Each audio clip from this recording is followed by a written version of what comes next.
모두에게 사랑받을 필요는 없다. 나를 가장 빛나게 만드는 사람은 나 자신뿐이다. 세계적 심리학자 웨인 다이어의 인생 해답. 나를 더 사랑하는 삶을 살기 위한 웨인 다이어의 조언. 모두에게 사랑받을 필요는 없다. 인생 철학의 대가인 심리학자 웨인 다이어는 이 책에서 타인에게 얽매이지 않고 자신만의 기준을 가지고 온전히 나로 사는 것의 중요성을 강조한다. 타인이 아닌 나에게 집중해야만 감정 낭비 없이 삶의 목표를 이루는데 더 많은 관심을 기울일 수 있고, 그것이야말로 진정한 행복을 얻는 지름길이기 때문이다. 웨인 다이어는 이 책에서 우리에게 철저한 행복 추구형 인간이 되라고 주문한다. 그리고 행복 추구형 인간이 되기 위해서는 스스로가 특별한 존재임을 자각하고 용기를 가지고 타인의 억압과 통제에서 자유로워져야 한다고 말한다. 웨인 다이어는 그에 관한 구체적인 방법들을 이 책에 가득 담아놓았다. 세상의 시선에서 벗어나 나를 더 사랑하며 주도적인 삶을 살고 싶다면 이 책에 주목하자. 웨인 다이어의 삶에 대한 통찰과 깊이 있는 조언이 큰 힘이 되어줄 것이다. 웨인 다이어는 이 책을 집필하며 스스로 이렇게 다짐했다고 한다. 독자들이 중간에 책을 덮지 않도록 구체적이고 유용한 방법을 제시하자. 그는 자신의 다짐대로 나를 더 사랑하며 주체적인 삶을 살기 위해 필요한 생각과 자세가 무엇인지 알려주기 위해 책의 한 구절도 낭비하지 않으려 노력했다. 사회와 조직 속에서의 개인의 중요성을 강조했던 웨인 다이어는 이 책에서 자신의 삶을 긍정하고 내면의 자유를 획득하는 방법에 대해 분명하고 구체적인 해답을 제시한다. 타인의 시선에서 벗어나 당당하고 자유로운 삶을 만끽하고 싶다면 이 책은 탁월한 선택이 될 것이다. 저자 웨인 다이어. 세계적 베스트셀러 작가이자 인생 철학 분야에서 한 획을 그은 심리학자다.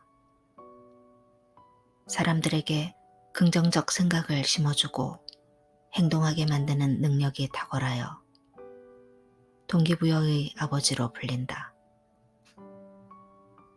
개인의 행복과 주체적 삶의 중요성을 주제로 수많은 강연과 방송에 고정 출연하면서 사람들에게 위안과 희망의 메시지를 전해왔다.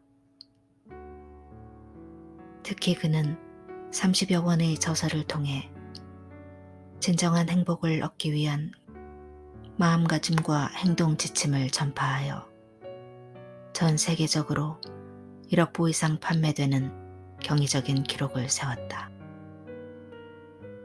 이를 통해 그는 전 세계 독자들의 인생 멘토로 떠올랐고, 그의 글과 강연은 지금 이 순간에도 수많은 사람들의 삶을 바꾸고 있다. 웨인 다이어의 저서 중에서도 역작으로 꼽히는 모두에게 사랑받을 필요는 없다는 출간되자마자 뉴욕타임즈, CNN 등 세계적 미디어들의 관심과 찬사를 받으며 베스트셀러에 올랐다. 타인의 시선에서 벗어나 자유로운 삶을 살기 위한 가르침을 주는 이 책은 전 세계 수많은 독자들에게 열렬한 지지를 받으며 그들의 삶에 강한 영감을 주고 있다.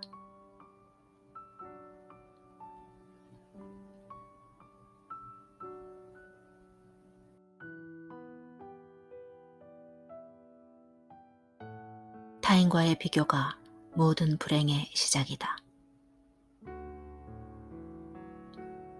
비교라는 올림픽에선 누구도 금메달을 손에 쥘 수 없다. 본격적으로 사장을 시작하기 전 다음 리스트를 확인하자. 자신에게 해당되는 항목 뒤에 체크하면 된다. 매력적이라고 여겨지는 사람과 닮고 싶다는 생각을 자주 하는가? 시험을 보았을 때 다른 사람은 어떻게 보았을지 항상 궁금한가? 다른 사람이 하지 않으면 스스로에게도 할 수 없다고 말하는가? 당신을 설명할 때 평범이나 평균이라는 단어를 사용하는가? 다들 이렇게 한다, 이대로 하라 라는 말을 들으면 승복하는가? 옷을 고르기 전에 다른 사람은 어떻게 입었는지 확인하는가? 다른 사람의 성취를 바탕으로 자신의 목표를 설정하는가? 다른 사람에게 왜 남들처럼 살지 않느냐 라고 말하는가? 다른 사람처럼 되기 위해 거기에 맞추려고 노력하는가? 다른 사람이 성취한 일에 질투심을 자주 느끼는가? 체크한 항목이 하나라도 있다면 당신은 우리 사회에서 가장 흔한 문제를 가지고 있는 사람이다. 타인과의 비교를 통해 어떻게 살아갈지를 결정하는 태도는 현대인의 고질병이다. 자신감이 가득한 사람은 하고 싶은 일을 결정할 때 내면의 기준을 따른다. 자존감 없는 사람일수록 타인과의 비교라는 외부 기준에 의존한다. 사실 타인과의 비교는 누구나 한다. 사람들을 줄 세우는 것만큼 쉬운 일은 없다. 그래도 우리는 자유롭게 살기 위해 비교라는 함정을 벗어나야 한다. 비교에서 벗어나 자신에 대한 강한 신념을 다져야 한다. 생활 속 아주 작은 부분에도 효력을 발휘하기 위해선 신념을 지녀야 한다. 그리고 이 장에서 개괄적으로 소개할 전략들을 연습해야 한다. 그러나 아예 다른 사람처럼 변하는 것은 불가능하다는 사실을 직시할 필요가 있다. 당신은 세상에서 유일한 존재이고 남처럼 변해야 할 이유도 없다. 사상가 에머슨은 저서 자기 순례에서 다음과 같이 말했다. 인간이 되고자 한다면 자기만의 신념을 지킬 줄 알아야 한다. 불멸의 업적을 달성하려는 자만이 진리의 이름으로 가로막히지 않으며 스스로 진리를 탐구한다. 결국 인간의 진실성 외에 신성한 것은 어디에도 없다. 에머슨은 매우 강하게 표현했지만 많은 이에게 호소력 있게 전달되지는 않을 것이다. 사회의 구성원들과 비슷하게 행동하려는 대다수의 사람은 자기만의 신념으로 세상을 살아갈 만큼 강단이 없다. 자기 이익을 지키기 위해 맹목적으로 신념을 고집하라는 의미가 아니다. 에머슨이 말하는 신념을 지키기 위해선 자신이 누구인가를 직시하고 스스로 원하는 것이 무엇인지를 응시하는 일이 가장 중요하다. 그리고 타인과의 비교가 얼마나 많은 삶의 부조리를 초래하는지 깨달아야 한다. 당신을 소유하려는 사람들, 당신이 남들처럼 살기를 원하는 사람들은 끊임없이 다른 사람이 어떻게 해왔는지 환기시킬 것이다. 당신이 원하는 삶을 살고 싶다면 타인이 원하는 방향으로 삶이 흘러가도록 내버려 두고 싶지 않다면 이들의 제안을 거절하라. 자신 이외에 바깥에서 들어오는 유혹을 거부하라. 모든 존재는 세상의 유일한 존재다. 비교라는 함정에 빠지지 않기 위해선 나는 세상에서 유일한 존재라는 사실을 깨달아야 한다. 고대의 격언은 이렇게 말한다. 내가 가는 곳이 어디든 나는 나다. 마음속 깊숙이 숨겨져 있는 생각과 욕망, 그리고 은밀한 감정이 당신의 것과 똑같은 사람은 세상 어디에도 없다. 이 개념을 받아들인다면 왜 다른 사람의 사례를 자신의 기준으로 삼는 것이 우스꽝스러운 일인가를 알 수 있다. 독특한 개성을 지닌 사람들이 모여 인류라는 집단을 구성한다. 너무 다르다는 특성은 이 집단의 위협이 되기도 한다. 물론 역사를 돌이켜보면 자신만의 독특함으로 위대함을 창조한 사람이 있다. 세상은 그들을 숭배한다. 하지만 예수, 소크라테스, 간디, 토마스 무어, 그리고 비교적 최근 인물인 헨리 트루먼과 윈스턴 처칠 같은 위인들은 당대의 독특한 개성으로 비난을 받던 사람들이다.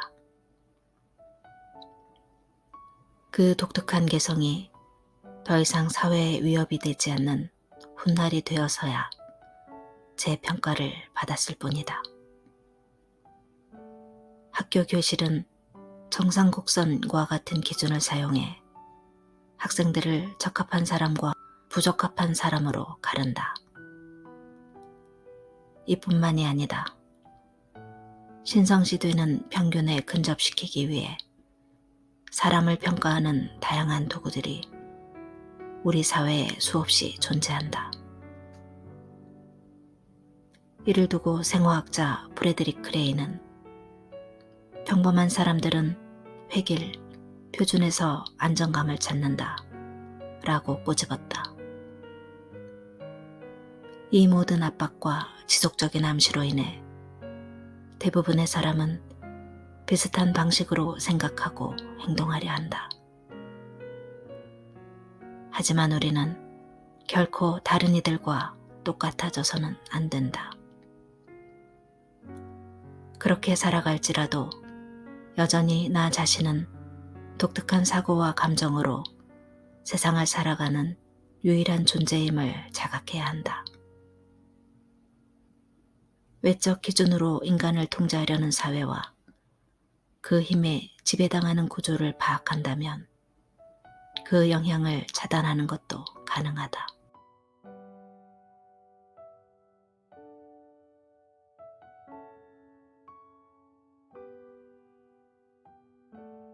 외로움과 친해지면 진리와 가까워진다. 당신이 세상에서 유일한 존재라는 것을 자각했다면 이제 외로운 존재라는 사실도 받아들여야 한다. 우리는 필연적으로 외로운 존재다.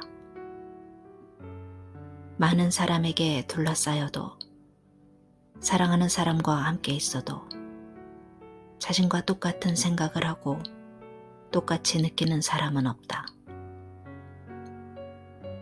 존재론적 외로움은 여기에서 비롯된다. 존재론적 외로움을 자각하면 무한한 자유로움을 누릴 수도 있고, 한편으로는 고독감에서 헤어나오지 못할 수도 있다. 무엇을 선택하느냐는 자유지만 우리가 고독한 존재라는 사실은 달라지지 않는다. 내가 많은 내담자에게 이 사실을 자각하게 하고 자유를 느낄 수 있도록 유도한 것처럼 당신 또한 자유로운 존재가 될 수 있다. 몇 년 전 나를 찾아온 랄프의 예를 살펴보자. 한 회사의 간부로 재직하며 46이 되던 어느 해, 랄프는 불현듯 존재론적 외로움에 직면했다. 그는 어느 날 저녁 거실에 앉아서 아내를 바라보던 일을 이야기했다. 아내는 신문을 읽고 있었고 그는 의식하지 못하는 사이에 생각의 소용돌이에 사로잡혔다. 문득 24년을 함께한 저 사람이 자신에 대해 아무것도 모른다는 쓸쓸한 감정이 솟구쳤고 완벽한 타인처럼 다가온 것이다. 이 낯선 느낌은 아내가 앞으로도 자신을 결코 이해하지 못하리라는 비관으로 이어졌다. 랄프는 상담을 받는 일 외에 무엇을 할 수 있을지 알 수 없었다. 상담 초에는 이혼이나 별거를 생각했다. 하지만 그는 인간 존재의 근본적인 한계를 인식하기 시작했다. 존재론적 외로움을 이전과 전혀 다른 방식으로 바라보았고, 이것이 진정한 자유로 가는 첫 번째 단계임을 알았다. 그는 아내가 자신의 내면을 이해해 주기를 바라는 마음이 터무니없는 기대라는 걸 깨달은 후 아내 또한 자신이 온전히 이해할 수 없는 외로운 존재임을 자각했다. 이 통찰과 함께 그는 비로소 지옥 같은 외로움과 허무에서 벗어날 수 있었다. 아무도 자신을 이해할 수 없다는 허무함을 느끼는 순간 존재론적 외로움은 재앙이 된다. 랄프 또한 아내가 자신을 이해하지 못한다고 생각했고 이 생각으로 인해 아내를 낯설게 여겼다. 하지만 인간은 근본적으로 함께 있는 낯선 이들이다. 많은 것을 공유하며 서로 가까워질 수는 있으나 결국 고독할 수밖에 없다는 진리는 달라지지 않는다. 우리는 밖으로 드러난 것만을 이해할 수 있다. 인간으로 태어난 이상 내면에 들어갈 수 있는 사람은 그 자신뿐이다. 존재론적 외로움에 대한 각성은 불행의 씨앗인 동시에 자유를 찾기 위한 출발점이 될 수 있다. 자기 인생의 모범을 타인에게서 찾고자 했다면 19세기 노르웨이의 극작가 헨리크 입센의 말을 떠올리자. 세상에서 가장 강한 인간은 항상 홀로 서 있는 사람이다. 이 말을 반사회적 혹은 이기적 태도로 해석할 수도 있고 인간의 실존을 가리키는 말로 받아들일 수도 있다. 하지만 인류에게 강한 영향을 끼친 사람들은 다른 사람이 말한 대로 행동한 사람이 아니라 자기 내면의 목소리에 충실했던 사람이다. 가장 강한 인간은 자신이 느낀 바를 타인에게 강요하는 사람이 아니라 자신의 믿음에 의지하는 사람이다. 다시 랄프의 이야기로 돌아가자. 그는 거실에서의 그 순간을 자신의 인생에서 가장 중요한 사건으로 생각한다. 자신의 감정을 아내와 아이들에게 이해받고 싶다는 무의미한 기대에서 해방되었을 뿐 아니라 좀 더 긍정적이고 강인한 사람으로 거듭났기 때문이다. 그는 운둔하며 살아가는 고립된 섬과 같은 인간은 없다고 믿는다. 하지만 인간은 내적으로 모두 섬과 같은 존재라고 생각한다. 우리와 다른 인간을 보았을 때 거부감으로 마음의 장벽을 세우는 사람이 아니라 서로를 연결하는 다리를 짓는 그런 존재라고 생각한다. 모든 기준은 세상이 아닌 내가 정하는 것이다. 인간은 자기 비교라는 함정에 쉽게 빠진다. 자기 비교는 보편적인 마음의 문제다. 신념이 확고한 사람을 제외한 대부분의 사람들이 이 덫에 빠진다. 우리 사회는 항상 주위를 둘러보라고 가르치기 때문에 비교 관찰이 늘 판단의 근거가 된다. 내가 얼마나 똑똑한지 알고 싶으면 어떻게 해야 할까? 다른 사람과 비교하면 된다. 얼마나 안정된 삶을 살아가는지, 얼마나 매력 있는지, 얼마나 행복하고 얼마나 성공했는지도 주변을 둘러보고 자신이 저울의 능금 어디에 위치해 있는지 파악한 후에야 알게 된다. 보편적 기준이라는 방법 외에 자신을 평가할 마땅한 대안이 있는지조차 우리는 모른다. 하지만 우리는 자기 평가의 가장 중요한 바로미터를 무시하고 있다. 그것은 삶에 대한 우리 자신의 만족감이다. 자기 평가를 위해 자신 이외의 것을 바라볼 필요가 없다. 당신이 똑똑한지 어떻게 알 수 있을까? 당신이 지금처럼 인식하고 말하기 때문이며 원하는 바를 위해 행동하기 때문이다. 당신은 매력적인가? 자신을 기준으로 삼으면 매력적이다.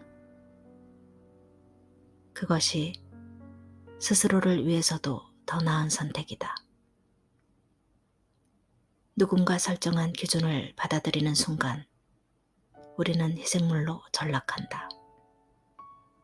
자기 비교라는 덫은 치명적이다. 평가 기준을 바깥에서 가져오면 그것이 우리를 통제하지만 반대로 우리는 그것을 통제할 수 없다. 이 함정에 빠지면 마음의 안정은 사라진다. 자, 확신하지 못하게 된다. 자기 비교는 굉장히 유혹적이다. 혼자서 해나갈 때의 모든 어려움을 없애주기 때문이다. 그리고 당연한 이야기지만 남과 같아지려고 노력할수록 사회로부터 비상적인 인정도 더 많이 받는다. 하지만 이런 식으로 살아가게 되면 더 많은 것을 잃어버릴 수 있다. 당신에게 무언가를 색다르게 하고 싶다는 욕망이 있다고 하자. 새로운 스타일로 옷을 입고 싶다든가, 나이 많은 사람 혹은 아주 어린 사람과 데이트를 하고 싶다거나, 평범함에서 벗어난 것에 대한 욕구가 있다고 하자. 만약 그렇게 하는 사람이 아무도 없다면 당신은 그 일을 할 수 있을까? 당신이 하는 일이 이미 많은 사람이 하고 있는 방식이라면 거기엔 내가 틀렸다 라는 두려움이 생길 여지가 거의 없다.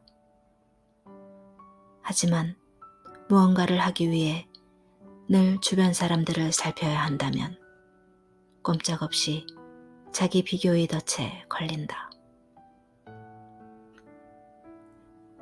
희생물이 되지 않았음을 증명하기 위해 모든 행동을 자기 신념에 따르라는 이야기가 아니다.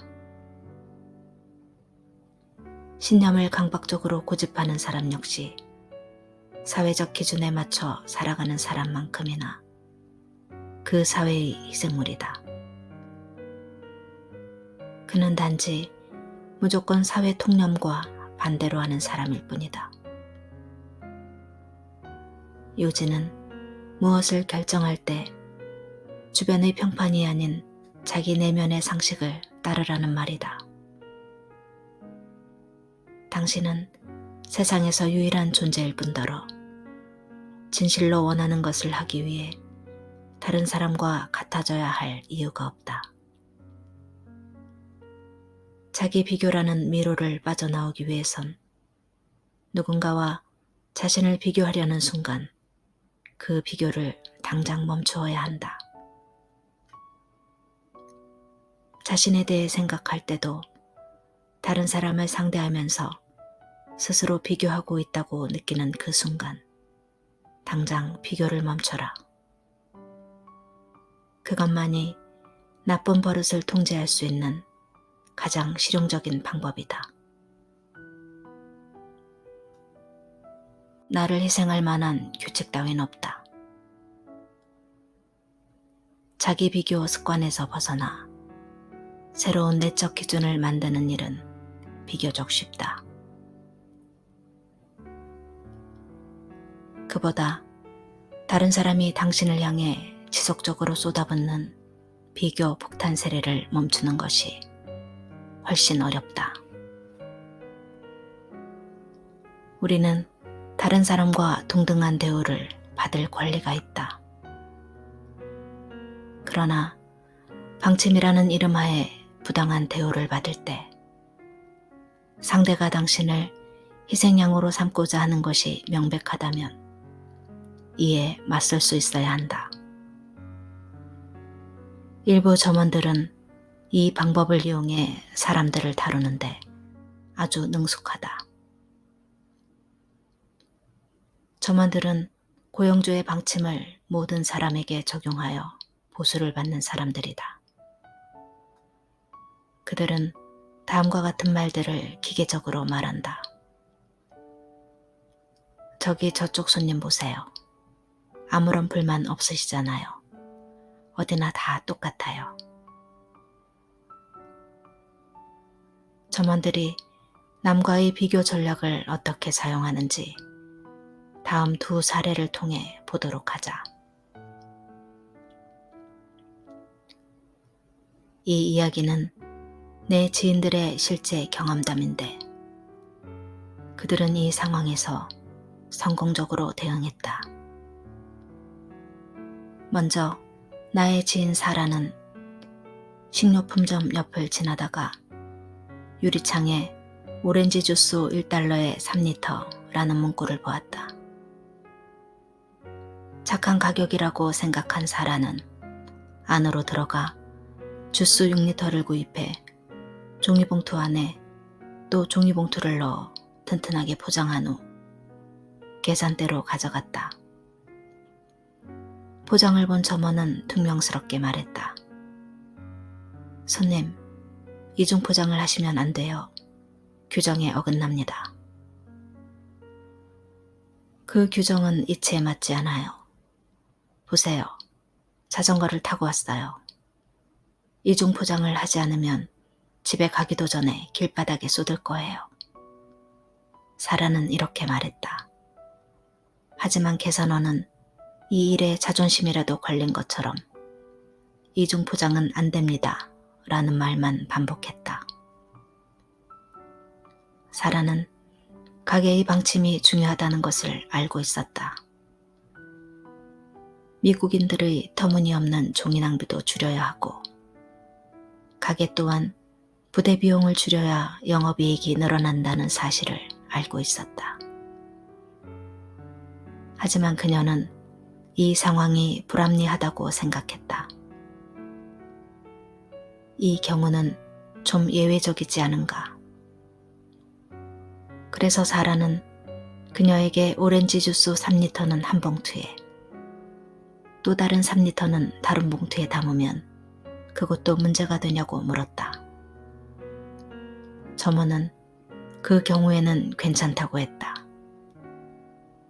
아니, 봉투 2장을 사용하는 것은 똑같지 않은가. 점원의 얘기에 문제가 있다고 생각한 사라는 매니저를 불러달라고 했다. 그래서 그것이 얼마나 어리석은 방침인지 말해주었다. 사라는 이중 포장을 한 오렌지 주스를 들고 집으로 돌아왔다. 한편 나의 다른 지인 조는 어느 해 겨울 한 호텔의 옥외 수영장에서 수영을 하고 있었다.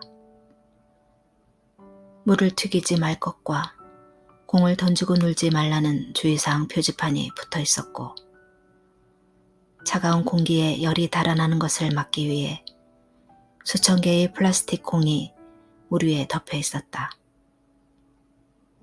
하지만 몇몇 아이들이 플라스틱 공을 던지고 서로 물을 튀기며 놀기 시작했다.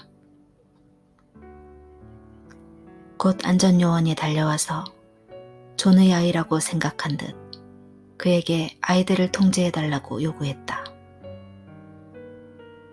자기 아이들이 아니었지만 존은 어찌되었든 그 규정을 따를 생각이 없었다. 수영장은 아이들이 재미있게 놀아야 하는 곳이에요. 다른 손님을 방해하는 것도 아니고 애들끼리 재밌게 놀고 있는데 규정을 강요하고 싶다면 당신이 직접 물에 들어가서 지도하세요. 난 그럴 마음이 없습니다. 안전요원은 존의 말에 어이없다는 표정을 지었다. 결국 안전요원이 직접 아이들에게 주의를 줬다. 존은 아이들이 명백히 규정의 희생양이 되었다고 생각하고 매니저를 찾아갔다. 거기서 존은 호텔의 방침이 너무 경직되어 있다고 이야기했다.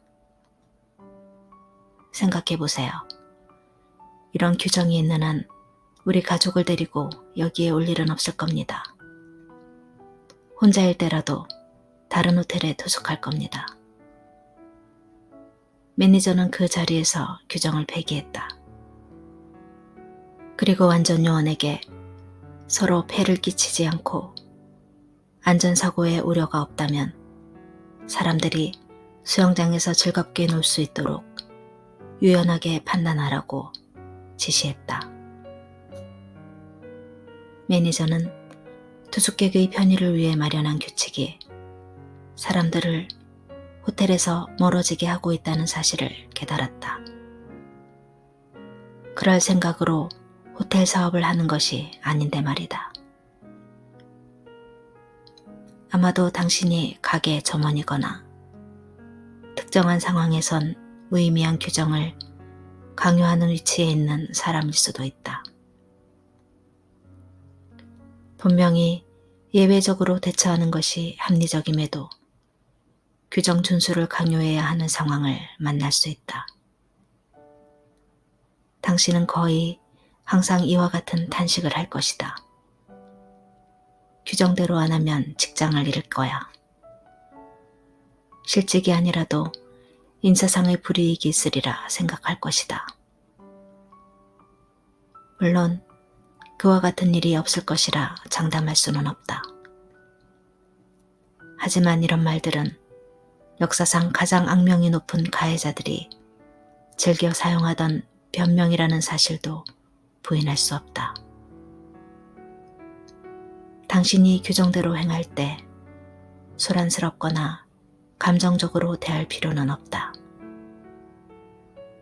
특수한 상황에서 규칙을 적용하는 것이 무리라면 그냥 눈 감아줄 수도 있다. 상식에 근거하여 유연하게 반응하면 된다. 눈 감아준다는 사실을 공공연히 광고할 필요는 없다. 규칙 안에서 인간적 면모를 우선하면 유연해지기가 가능하다. 당신이 규정을 준수하여 누군가를 희생양으로 만들게 된다면, 그리고 그런 자신의 위치가 싫다면 스스로를 돌이켜보라. 왜 자신의 가치관보다 특정 업무를 더 중요시하는지 성찰해보라. 랄프 월도 에머슨이 지금까지 살아있었다면 그는 이 세상의 수많은 비교 장인과 정책 집행자들에게 다음과 같이 일갈했을 것이다. 모든 자연은 그만의 아름다움이 있다. 그리고 각자에게는 각자의 방법이 있다. 진실한 사람은 결코 규칙을 요구하지 않는다. 에머슨의 논리를 삶에 적용할 수 있다면 규칙을 강요할 필요가 없을 것이다. 점원으로 일하는 사람들은 결코 진실한 사람이 될 수 없다는 뜻에서 이 말을 가져온 것은 아니다. 하지만 점원이라는 직업은 종종 사람들을 제물로 만드는 규정을 준수하도록 하여 자신의 정체성을 확립하려는 경향이 있다. 그것이 고의는 아니었을지라도 말이다. 최근에 종종 지나다니는 학교 앞 교차로 앞에서 교통 통제를 하는 한 사람을 지켜본 일이 있다. 그는 밀려드는 차를 세운 후 아이들이 안전하게 길을 건너게 돕는 일을 하고 있었는데, 심지어는 도로에 차가 없고 아이들이 잔뜩 모여 기다리는 상황에서도 통제를 하고 있었다. 그는 아이들을 기다리게 하여 도로 중앙에서 차를 세울 수 있는 자신의 권한을 과시하는 것이었다. 다른 사람을 통제할 수 있는 권한에서 자신의 가치를 찾는 전형적인 사례이다. 그는 운전자와 아이들을 희생양으로 삼았다. 아마도 그것이 그의 삶에서 힘을 행사할 수 있는 유일한 원천일 것이다. 작은 악행이지만 내가 좀 있어 보이는 사람이다 라는 환상이 주는 달콤함은 물리칠 수 없을 만큼 크다. 힘을 행사하는 것으로 존재 가치를 느끼는 사람들은 상습적인 권한을 사용할 수 있다면 뭐든지 한다. 당신이 만약 위와 같은 사람을 만나 지금 불필요한 통제를 하고 있다고 지적하면 그는 이렇게 말할 것이다. 아무도 뭐라 하지 않아요. 왜 불만이시죠? 아이들을 좋아하지 않나 보네요. 이렇게 다른 이를 이야기에 끌어들여 자신의 부조리한 권한을 옹호하는 사람은 의식적이든 아니든 문제의 사안을 자신의 행동에서 당신에게로 옮겨 당신을 희생물로 삼으려 한다.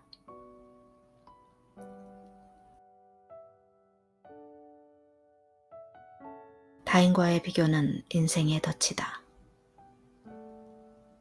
다음에 나오는 표현들은 타인에게 초점을 맞추어 사람들을 비교의 덫에 빠뜨리는 데 사용하는 문장들이다. 당신이 진짜 목표로부터 멀어지게끔 유도할 때 흔히 쓰는 표현이지만 당신 또한 이런 말을 자주 사용할 수 있다는 사실에 유념하자. 너는 왜 그 사람처럼 하지 못하니? 이 표현은 듣는 사람을 자기 혐오로 이끌며 말하는 사람의 말에 굴복하라는 의미를 내포한다. 이 술책은 부하 직원이나 어린아이와 같이 자신이 통제할 수 있는 하급자를 둔 권위를 가진 인물이 사용하면 듣는 사람을 희생물로 만들기 쉽다. 당신은 다른 사람이 아니기에 다른 사람처럼 행동하지 않았을 뿐이다. 이런 말을 듣고 자기 혐오에 빠져들 필요가 없다.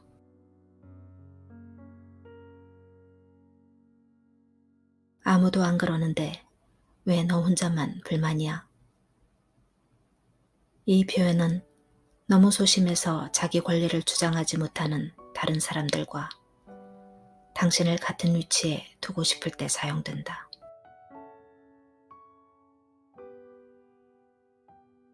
모두 너처럼 행동하면 세상이 어떻게 되겠니? 당신의 권리를 주장하게 되면 세상이 붕괴할 것처럼 말해 수치심을 유도하는 표현이다. 당신 또한 세상 모든 사람이 자신의 권리만을 주장할 수 없다는 사실을 알고 있다. 하지만 세상 사람 모두 따위의 추상적인 표현을 남용하는 사람들이 사라진다면 이 세상은 보다 더 좋은 곳으로 바뀌어 있을 것이다.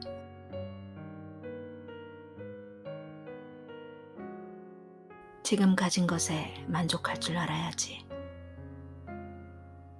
이 교묘한 비교장치 다음에는 흔히 다음과 같은 말들이 함께 따라 나온다. 우리 아버지 세대들은 가진 것이라곤 아무것도 없었다. 제3세계에서 굶주리고 있는 아이들을 생각해 봤니? 가질 수 없는 과거나 다른 상황을 기준으로 삼아 당연한 권리를 요구하는 당신에게 죄의식을 불어넣는다. 이는 다른 상황에 있는 사람이나 다른 어려움을 겪고 있는 사람들을 끌고 들어와 당신의 고유한 권리를 부셔버리는 사기술이다. 당신이 이 말에 조금이라도 죄책감을 가지게 된다면 삶의 방해꾼들이 아버지 세대가 갖지 못했고 제3세계의 어린이들이 누리지 못하기 때문에 당신 또한 그럴 권리가 없음을 증명한 셈이 된다.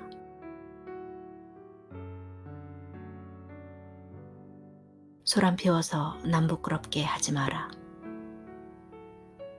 모욕적인 표현을 써서 특정 행동을 하지 못하도록 하는 기법이다. 하지만 그 이면엔 말하는 사람이 사회적 통념에 맞설 수 없다는 속사정이 깔려있다. 특히 이 말은 사회가 요구한 기준에 젊은이들이 매달리도록 가르치려 할 때 많이 쓰인다. 젊은이들의 자존감을 상실하게 하는 표현이다.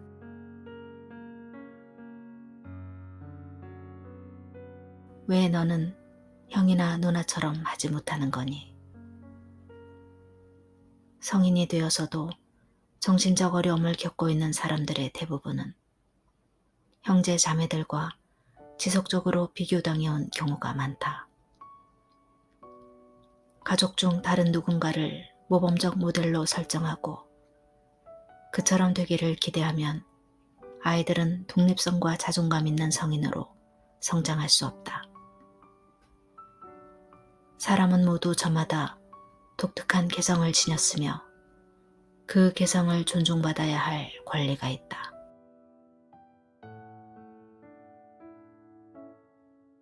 다들 그렇게 해.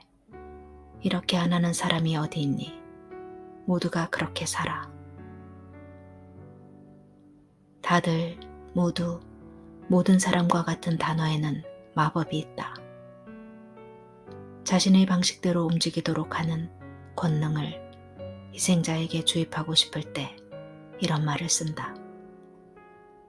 하지만 말하는 사람은 당신에게 그 모든 사람이 누구인지는 말하지 않는다. 모두가 똑같은 방식대로 살지 않는다는 것을 유념하라. 그것을 인식하는 순간 다른 사람처럼 사는 것이 얼마나 우스운 일인지 알 수 있다.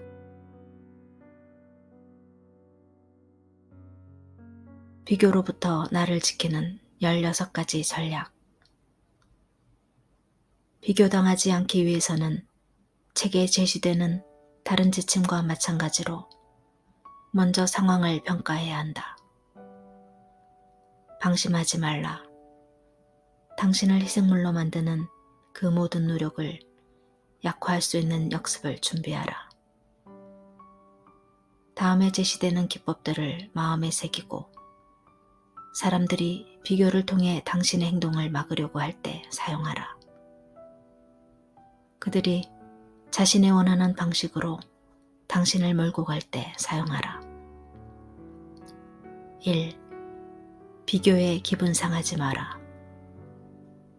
다른 사람과 비교하여 당신을 자기가 원하는 방향으로 몰고 가려는 사람과 상대할 때는 분명히 기억해야 할 사항이 있다. 그들의 비교는 인간으로서 당신의 가치와 아무 상관이 없다는 점이다. 그들은 누구를 만나도 동일하게 행동한다. 모욕감이 느껴지더라도 이성적으로 대처하라. 그렇게 해야 모욕적인 비교의 덫에서 잘 빠져나올 수 있다. 2. 즉시 반문하라. 누군가 다른 사람을 사례로 들며 원하지 않는 일을 시키려 한다면 이런 식으로 반문하라. 지난주에 오셨던 그분에 대해 왜 신경을 써야 합니까? 그 사람이 그랬다는 걸 제가 알 필요가 있나요? 이런 질문을 하는데 망설이지 마라. 그렇지 않으면 그들은 더 많은 요구를 한다. 비교하는 즉시 반문하라. 단지 이렇게만 말해도 괜찮다. 잠깐만요. 제가 그 사람이랑 무슨 상관이 있다고 그런 말씀을 하세요. 즉각 따져 묻는 것이 익숙하지 않고 불손하지 않을까 걱정되더라도 망설이지 마라. 몇 번에 걸쳐 시도하면 그들을 상대하기가 한결 쉬워진다. 당신이 진심으로 맞서고 있다는 사실을 아는 순간 그들도 헛된 노력을 그만둔다. 명심하자. 그들이 비교하는 것은 먹히니까 하는 것이다. 더 이상 먹히지 않으면 비교하지 않는다. 3. 그건 당신 생각이라고 말하라. 셀리처럼 해야 한다고요? 그건 아빠 생각이죠. 다들 그렇게 하고 있다고요? 그건 당신 생각입니다. 이렇게 말하면 그 사람의 의도를 내면화할 생각이 없다는 뜻을 전달할 수 있다. 이뿐만이 아니다. 그들이 말하려고 하는 바를 이미 잘 알고 있다는 사실도 전달 가능하다. 상대를 향한 불신과 함께 어떻게 그렇게 생각할 수 있느냐는 당혹감도 같이 표현하라. 4. 무시하라. 모든 시도가 실패했다면 무시하는 방법을 연습하라. 단지 반응하지 않으면 된다. 이 전략은 가족 사이에 특히 효과적이다. 비교를 하더라도 침묵으로 일관하면 침묵이 메시지를 전달한다. 그들은 왜 아무 말도 하지 않느냐고 할 것이다. 그때 그들에게 이런 뜻을 전하라. 비교하지 말아달라고. 그렇게 해도 소용없다고 말했는데도 아무 변화가 없으니 이제부터 어떤 반응도 하지 않겠다고 하라. 그들은 발끈하고 화를 내겠지만 결국 당신의 메시지를 알게 될 것이다. 그들의 말을 역이용하라. 상대의 말을 역이용하는 방법은 예를 들어 이런 식이다. 지난주 아무 불평 없었던 손님이 있었다고요. 아, 잘 알겠습니다. 그런데 지난주 사장님보다 훨씬 더 친절했던 업체가 있었다는 걸 말씀드리고 싶네요. 사촌형처럼 명문대에 가라고 말씀하시지만 아빠도 삼촌처럼 관대해지시라고 말씀드리고 싶어요. 그러면 상대도 이 게임이 수월치 않다는 사실을 곧 알게 된다. 6. 선수를 쳐라. 현재 상황을 구체적으로 말해서 그들이 무엇을 의도하고 있는지, 또 어떤 감정을 가지고 있는지 먼저 지적하라. 예를 들면 이런 식이다. 화나셨죠? 그 사람이랑 비교해서 내가 하려는 걸 그만두게 하고 싶은데 뜻대로 안 돼서. 정확한 말로 선수를 치면 희생물이 되지 않겠다는 의사를 전달할 수 있다. 그리고 무의미한 비교 대신에 솔직한 대화의 장으로 상대를 유도할 수 있다. 7. 도저히 답이 안 나올 땐 상대하지 마라. 상점 점원과 같은 사람들이 당신을 도와줄 의사도 그럴 의향도 없다는 것을 알았다면 그들이 다들 다른 손님도 규정상이라는 말을 반복하며 그 기준을 따라야 한다고 고집한다면 더는 상대하지 마라. 더 말해봐야 입만 아프고 대화를 계속하면 빠져나올 수 없는 수렁에 빠지게 된다. 변호사, 세무공무원, 의사와 같은 소위 전문가들과 상대할 때도 마찬가지다. 이 전문가들보다 당신이 더 많은 것을 알고 있다는 생각이 들고 그들로부터 도움을 받을 수 없을 것 같다면 정중하게 물러나 해답을 구할 수 있는 다른 전문가를 찾아야 한다. 이 상황을 빠져나오지 못하고 어떤 도움이 있을 거라고 기대하면 거의 항상 그들의 희생양이 된다. 8. 자신에게 집중하라. 비교를 통해 당신을 희생물로 전락시킬 가능성이 있는 사람과 만났다면 자신에게 집중하라.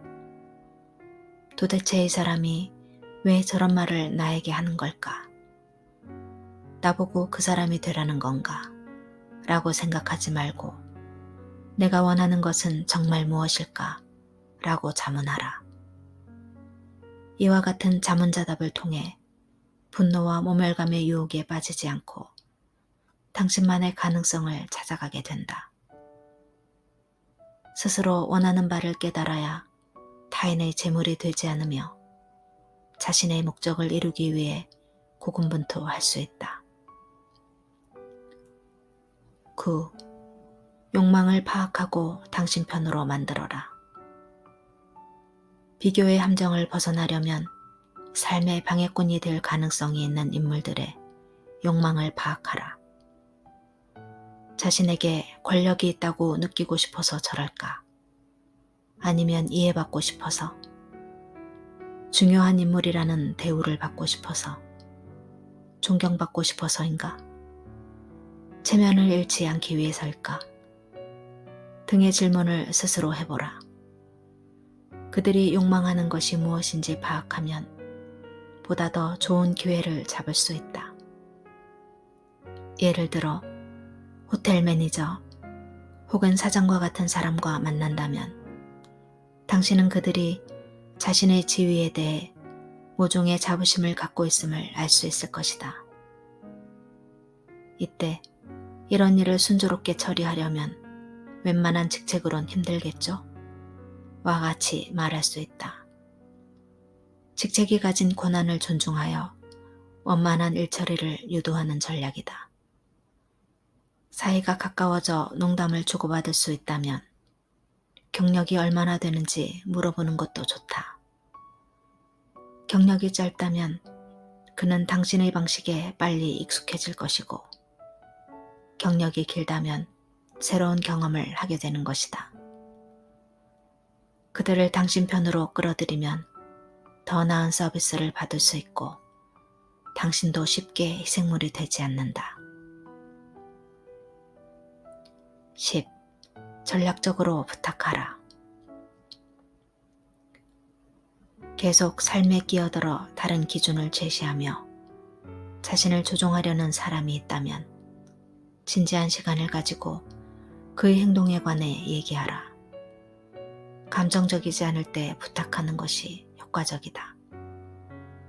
화가 난 상태에서 열변을 토하거나 고함을 지르면 오히려 그들의 비교가 정당화된다.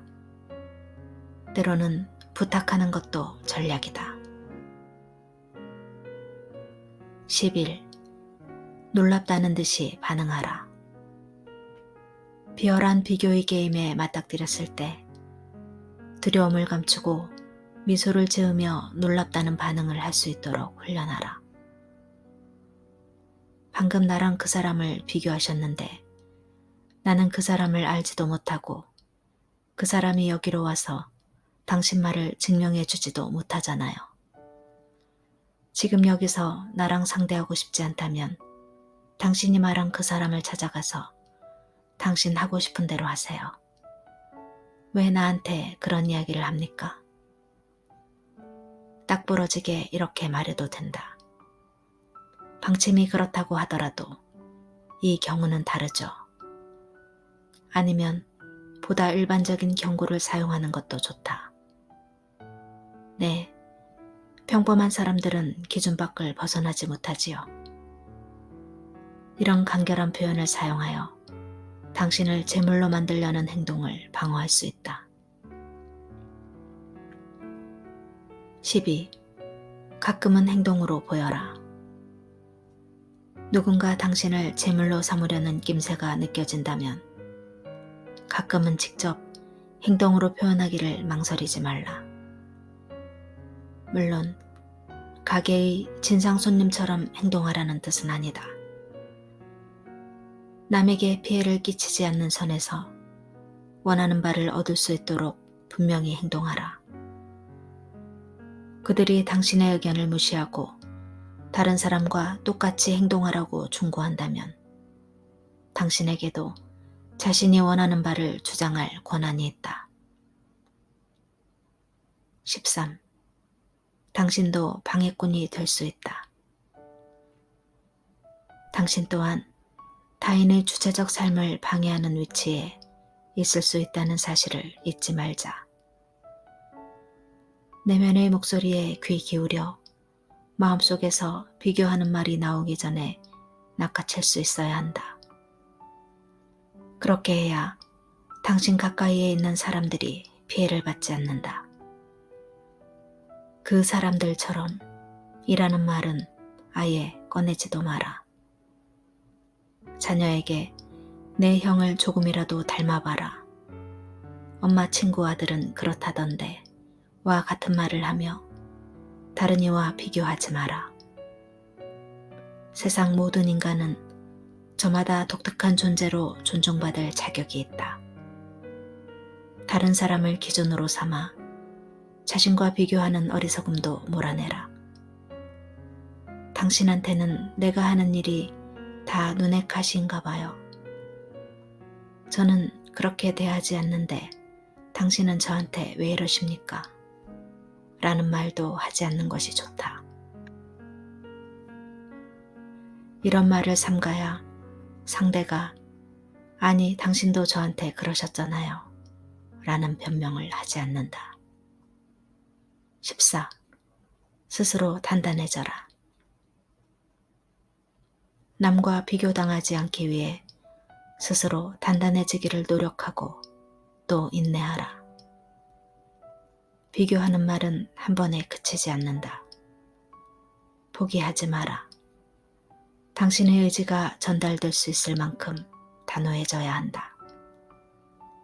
인내심을 갖고 노력한다면 보상을 받을 것이다. 15. 나의 롤 모델은 나여야 한다. 우상을 가지지 마라.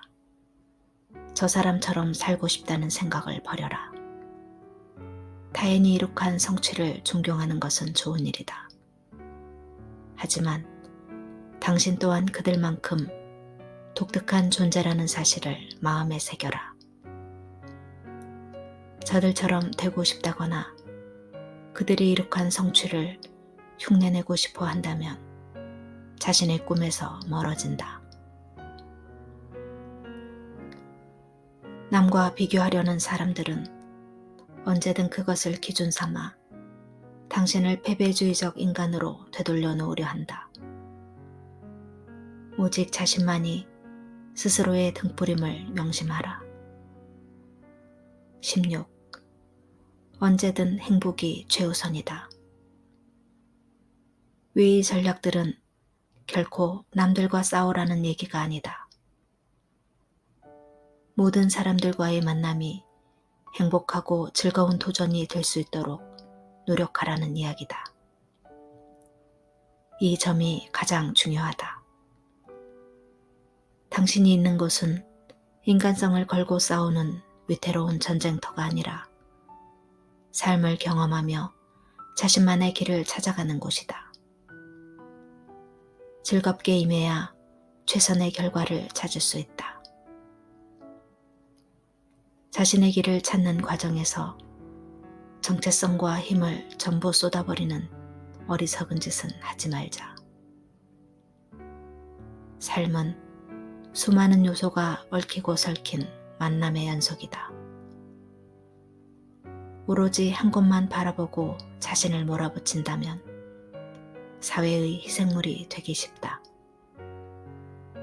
살면서 마주하게 될 모든 만남을 심각한 태도로 일관한다면 희생의 재단에 스스로 걸어 올라가게 된다.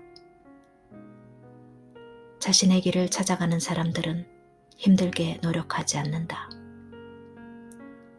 그들은 과정을 즐기며 긴장하는 법이 없다.